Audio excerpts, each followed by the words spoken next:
This summer has provided a roller coaster ride for investors. After a midsummer rally, the equity markets have become mired in fear, despite the pullback in energy, commodities, and a firming of the dollar. We're trying to help you beat the bear as we get to the bottom of the sentiment and the strategies. Joining us is Doug Hirschhorn. He's a market psychologist and CEO of Edge Consulting. Bill Griffith is the co-host of CNBC's Power Lunch. He is my psychologist. And Tyler Matheson is CNBC's managing editor, and he, like me, needs a psychologist. Guys, good to see you. Doug Hirschhorn, you are a market psychologist. Boy, the market to me feels schizophrenic lately. What is the psychology of the market at the moment? Well, the psychology of the market is uncertainty, and that's the biggest message that people need to understand, is that it's uncertain times. There's a lot of variables out there, a lot of unknowns, and when you have uncertainty, by nature, you have fear that comes up in the markets. Also joining us, by the way, is Mary Jane Matz, Managing Director of Value Strategies at Fifth Third Asset Management. Bill, you were going to say. Yeah, I was going to say, when you look at what's causing that uncertainty that Doug's talking about, the Fannie Freddie story today, the auction rate securities investigation, which today we're hearing is widening now, Lehman Brothers, oil, housing, you go on, and these are not all caused by the same problem. So there's no single magic bullet that's going to solve those problems. That's the problem. And I was saying earlier today, we have sort of an ADD market right now because the trend never lasts very long because another problem comes along and pushes the market in a completely different direction. And then add to that, Mary Jane, the fact that we are in what is normally the doldrums of summer, right? Doesn't that add to the volatility due to lack of volume? Right, I think that it does. But, you know, you always get opportunities that are generated when you have uncertainty. And I think it's fairly typical of turning points in the market that you're going to have a lot of conflicting data, you're going to have a lot of volatility, and you're going to have a lot of opportunity opening up in groups that are undervalued. So I think this is playing out as if it's a fairly traditional bottom.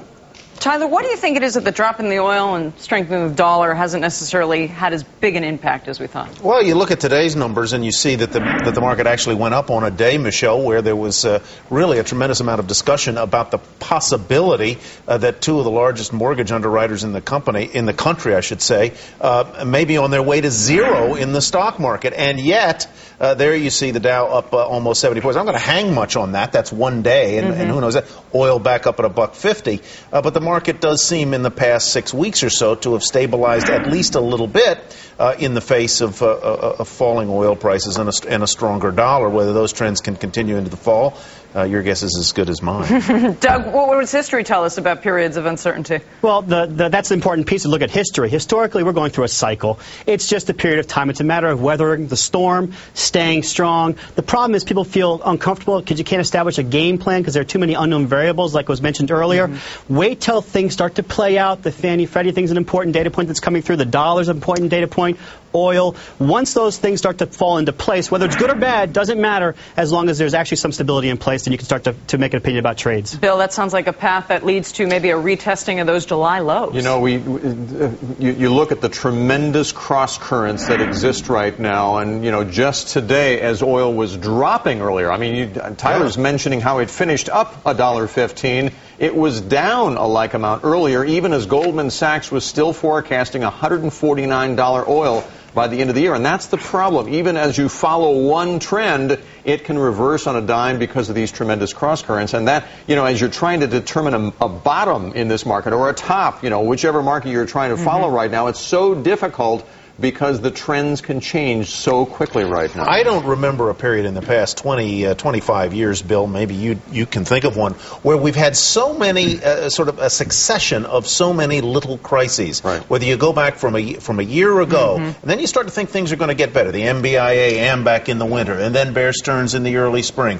and then Fannie and Freddie. Well, we thought that might have been fixed there about a month ago. Well, not so fast, Rodriguez. It's not good. It's not really fixed, and so every month there's some new thing to get worried about, and it's been a long time since we've been happy about much of anything. And yet, Mary Jane, I read you are putting money to work in the financials, right? Not all of them. You're being selective. How are you doing that? Right. Well, you know, what we're doing in our portfolios is kind of closing up the underweight that we've had to financials versus our benchmarks. We've been significantly underweight there, and as you've seen a very serious capitulation in the market on financials, we've started to move back in.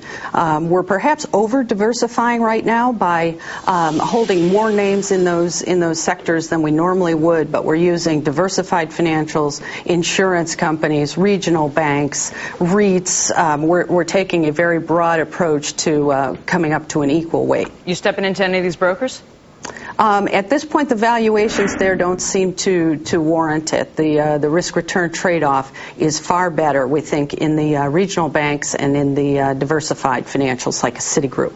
Got it. Doug, what's the one thing that investors should keep in mind as we go through this period of volatility and, as Bill was highlighting, the incredible amount of uncertainty? I would say the important things to keep in mind are to remain patient, let things start to play out, but also diversify yourself broadly. That was a great strategy. I think mistakes people make at this point in time is they try to pick the one thing that's on the rebound story, and that's a formula for disaster. You need to be able to stay small, stay nimble, and across a broad variety of things so you can actually move when things start to fall into place.